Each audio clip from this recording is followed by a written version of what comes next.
Ok, se está grabando. Todo el Ok. conteo, Zaira. 5, 4, 3, 2, Q.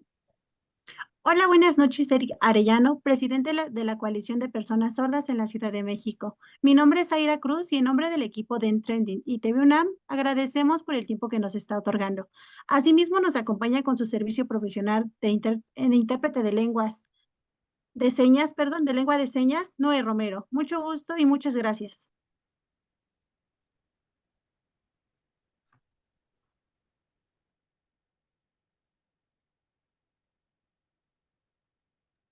A continuación, vamos a seguir con la entrevista. Este, Para iniciar, ¿le gustaría mencionarnos qué son los derechos lingüísticos de la lengua de señas?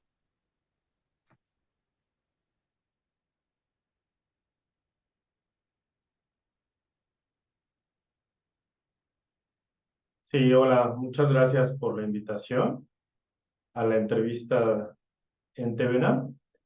Es un espacio sumamente importante para difundir y reconocer a la comunidad de personas sordas y sobre todo sus derechos lingüísticos, que tienen que ver con que las personas, con la forma de comunicación de las personas sordas.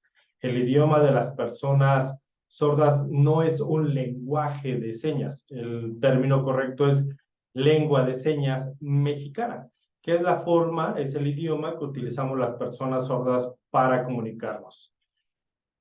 Al respecto de la comunidad de personas sordas, existe una perspectiva médica, una perspectiva rehabilitatoria, que se basa en cuanto escuchas, en cuanto hablas. Pero desde la perspectiva social, se reconoce a los derechos lingüísticos como una forma de comunicación, como un idioma, el cual utilizan las personas sordas para comunicarse entre sí, que son las señas, la lengua de señas mexicana, y con esta lengua de señas pueden acceder a distintos servicios, a las escuelas, a hospitales, y esta es la forma en la que se comunican. Es la forma en la que naturalmente las personas sordas se comunican y con la cual acceden a sus derechos. Esta lengua no es solamente para acceder a sus derechos, sino es una forma con la que viven plenamente todos los días. Y hacen señas para convivir, para aprender, para distintos ámbitos. Como usted nos Hay que menciona, pensar también en la aceptación de las personas sordas por medio de su lengua, de su idioma. Y pues este acceso a este derecho es un derecho exigible, porque por medio de este derecho llave, puedes acceder a la educación bilingüe, tanto en tu lengua, la lengua de señas mexicana, como en el español. Pero cabe aclarar que el acceso a la segunda lengua, el español, es en su forma escrita. No en su forma oral, sino en su forma escrita, que ya que las personas sordas utilizamos como lengua primordial, lengua materna, la lengua de señas mexicana, que además te da identidad y te da orgullo como parte de la cultura. Es parte de la cultura sorda, esta lengua de señas mexicana, y fortalece a la comunidad de personas sordas, el tejido social de las personas sordas. como usted nos acaba de mencionar, los derechos, marcan que la lengua de señas mexicana, LSE, es una forma de comunicación. ¿Nos puede comentar cómo se implementan y cómo se hacen válidos estos derechos?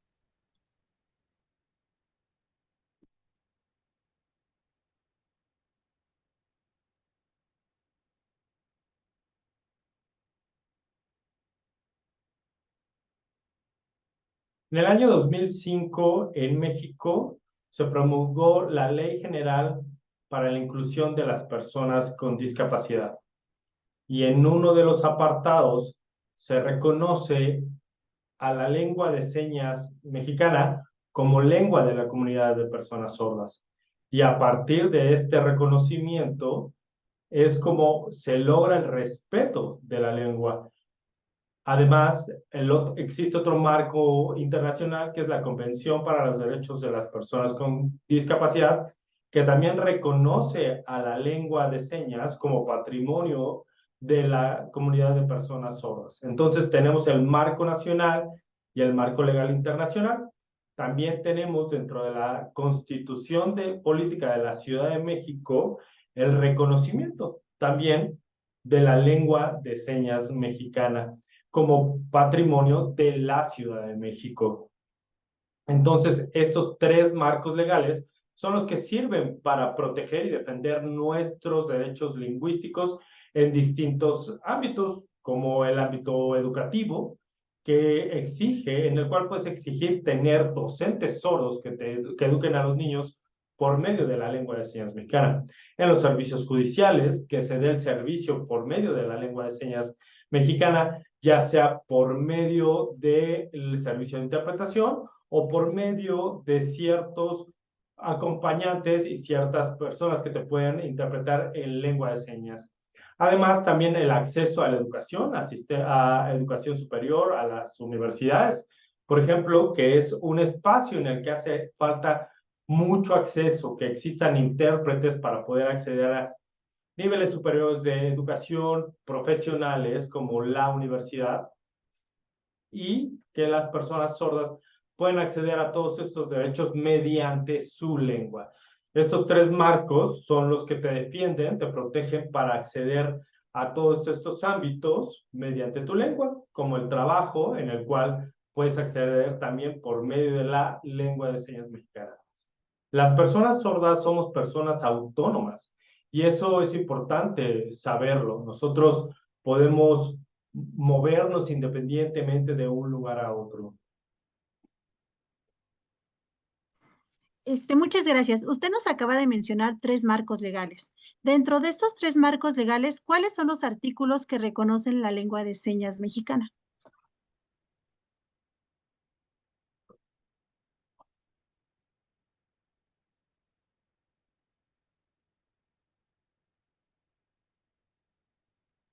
Dentro de la Ley General para las Personas con Discapacidades, el artículo 14, en el que se reconoce a la lengua de señas mexicana como lengua de la Ciudad de lengua como patrimonio, y en la Constitución de la Ciudad de México, el artículo 8, el apartado B, ese apartado también da reconocimiento a la lengua de señas como patrimonio de la Ciudad de México.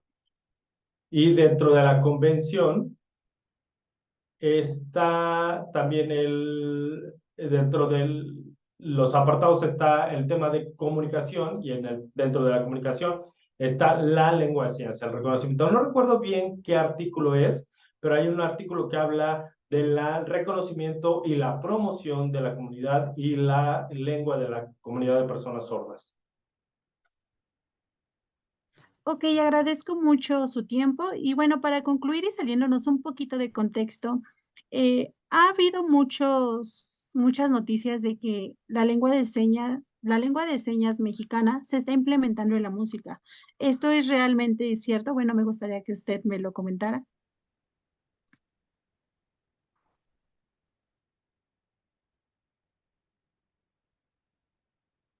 Para mí, como persona sorda, la música en lengua de señas mexicana no es algo que me genere algo, que identidad o que me guste, porque la música es un constructo de la comunidad oyente, de las personas que pueden escuchar. Sí, probablemente algunas personas sordas puedan percibir algunas vibraciones, puedan escuchar algo, pero las personas sordas no escuchamos tal cual como una persona oyente. Es imposible. Quizá algunas personas usuarias de auxiliares auditivos o de implantes cocleares no es que tengan ya solucionada la discapacidad y sean al igual que cualquier otra persona oyente. Eso es imposible también. Es importante reconocer que dentro de la comunidad de personas sordas el principal obstáculo es el acceso a la comunicación, porque generalmente la comunicación se da por medios auditivos y nuestra comunicación es una comunicación visual como la lengua de señas, y la lengua de señas pues tiene una gramática distinta. Para producir lengua de señas tienes que utilizar las manos, el movimiento corporal y distintos aspectos lingüísticos que son visuales. Estos son los rasgos de nuestra lengua. Entonces, Es imposible que nosotros podamos acceder a la música de la misma forma. Y pues habrá a quien le guste la música, no es mi caso. Sobre todo en esta pregunta, agradezco mucho su perspectiva de usted, ya que la verdad, bueno, estas preguntas que le realicé las voy a tomar en cuenta para un reportaje que va a salir la próxima semana en un programa de TV UNAM, por lo cual, pues le agradezco mucho el tiempo que me otorgó. La próxima semana, como le mencioné, va a salir en el programa y con mucho gusto yo se la voy a compartir. Si gusta ver el programa, sale a las 8:30 los jueves y la retransmisión sale los sábados. De igual manera, yo le puedo hacer llegar el video de YouTube donde se va a transmitir este reportaje. Ok, muchas gracias. Muchas gracias.